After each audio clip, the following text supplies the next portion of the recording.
Ahora bien, la Iglesia estaba firmemente enquistada en el aparato estatal colonial y ejercía un virtual monopolio en la dimensión ideológica de la sociedad.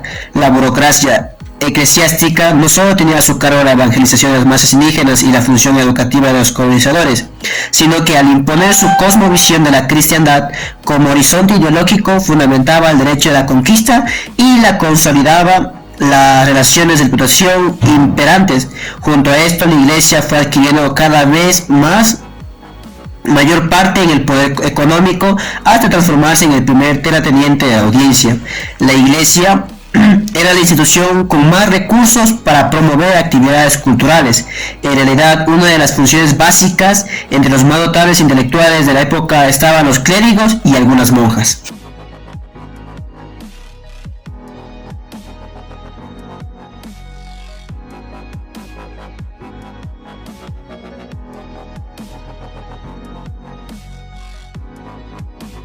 La influencia de la Iglesia en el arte colonial desde 1522, con la constante arribo de los frailes misioneros, se ayuda a formar la cultura, el arte, la educación, a medida en que cómo se va avanzando en la evangelización y adentrándose en los pueblos indígenas, formando así muchas iglesias y catedrales. Las iglesias eran a veces formadas en lugares de los templos antiguos de los indígenas. También habían iglesias que eran formadas a santos específicos destinadas para ellos, como son los franciscanos, agustinos, dominicos y jesuitas. Los centros geográficos se puede ver en México, Perú, que era la pintura, la escultura, en especial el arte del barroco, que se destacaba porque eran representaciones de muchas figuras. También, como se puede ver en Quito, en la iglesia que fue terminada en 1665, podemos ver cómo se unió el arte del occidente con el arte de los indígenas, formando así algo muy peculiar, característico y muy llamativo.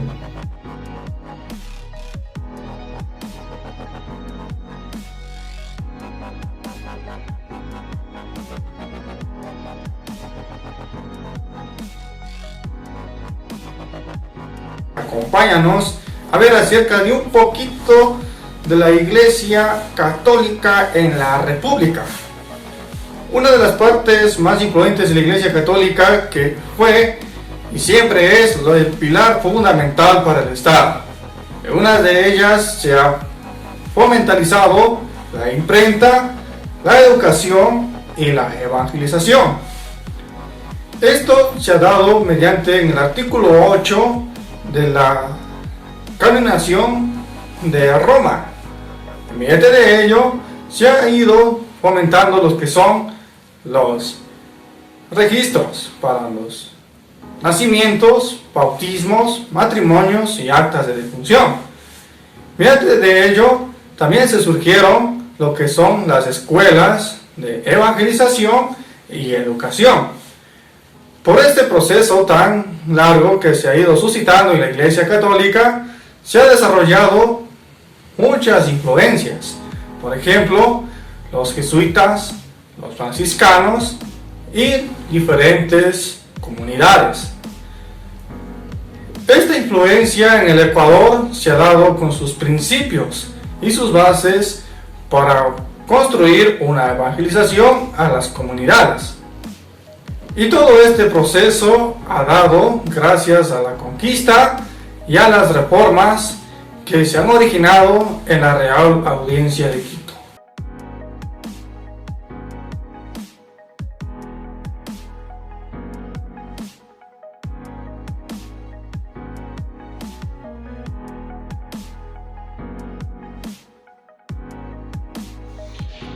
El objetivo de la implementación del cristianismo en la Iglesia es entre los indígenas y la corona castellana del Papa, que se tenía intereses académicos y coloquiales, en la cual muestra la contradicción invasable al motivo de la Iglesia en un sentido. También es un choque de intereses a premiar de dominaciones de sociedades de indígenas de explotación de recursos económicos. También nos dice que los indígenas mencionados mestizos y negros también fueron conocidos en un proceso de la evangelización.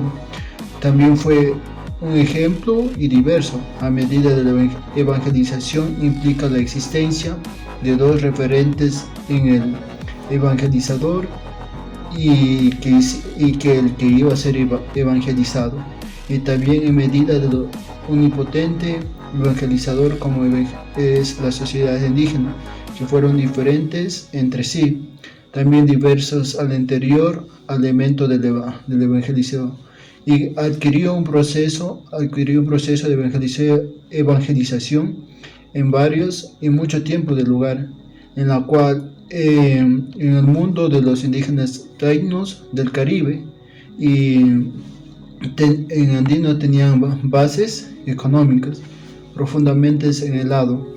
La iglesia también tuvieron importaciones de distintos ejemplos de los franciscanos en Nueva España.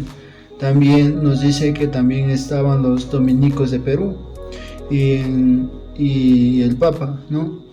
Entonces, el primer obispo de Lima se hablaron en diferentes dominios.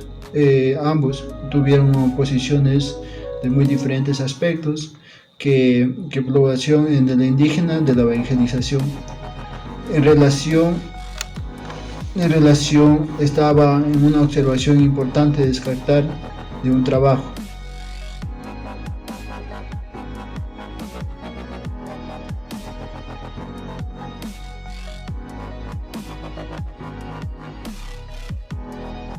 La influencia de la Iglesia en la época colonial.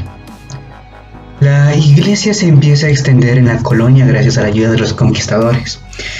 Lo que podemos decir de la Iglesia en la época de la colonia, cuando estábamos bajo el dominio de la corona española, podemos decir que la Iglesia estaba sometida a un control de las autoridades estatales. En efecto, gracias a la concesión del Papa, los soberanos españoles, es decir, los reyes católicos, ejercían el derecho llamado de patronato sobre la Iglesia americana. Como patronos, se comprometían a protegerla y dotarla de recursos para así ayudar a la expansión de la evangelización, al tiempo que ejercía celosamente la atribución de nombrar y remover funcionarios. Es decir, que los reyes católicos tenían la autoridad para nombrar obispos, presbíteros, diáconos, inclusive disponer sobre cuestiones del culto.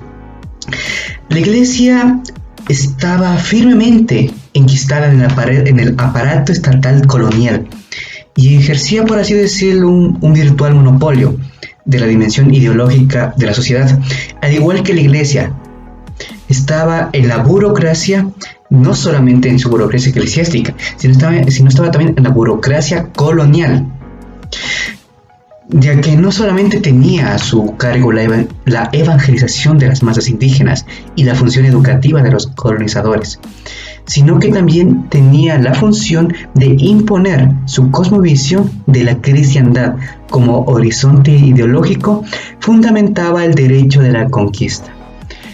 Pero gracias a la Santa Sede, a la Iglesia Católica, que estaba asociada con el Estado, se pudo llevar un proceso de evangelización. Es decir, y cito aquí, que gracias a Fray Bartolomé de las Casas, un religioso dominico, ayudó a la evangelización que sea mucho más tranquila, mucho más pacífica, ya que, como sabemos, los conquistadores españoles vinieron con cierta violencia, pero gracias a Fray Bartolomé de las Casas se empezó a llevar a cabo un proceso de evangelización mucho más tranquilo, mucho más pacífico. Creo que esa es una de las nociones más importantes de la Iglesia en el aparato del Estado, en la colonia. Claro que hay muchos puntos más que podemos profundizar, pero estos fueron los puntos más importantes. Que los reyes católicos tenían la posibilidad de nombrar obispos, que los reyes católicos protegían a la Iglesia, es decir, les daban los recursos a la Iglesia para que puedan seguir con su evangelización, y que la Iglesia ayudaba, por lo tanto, a la evangelización de las masas indígenas.